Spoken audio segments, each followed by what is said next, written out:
আমি মাটির একখান ঘর বানাবো, খেজুর পাতার ছাউনি দিব, বাঁশের খুঁটির বেড়া দিয়ে মহাকালের ঘুম ঘুমাবো।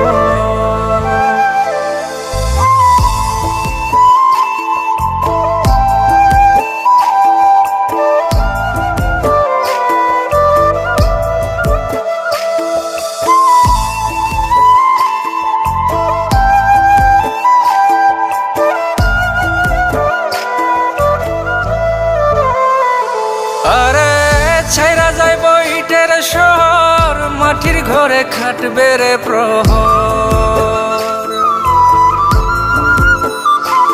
আরে ছাইরা যাইব ইটের শহর, মাটির ঘরে খাটবে প্রহর। মন মহাজন ডাকলে পরে চোখ খুলিয়া সুভাগ নেব।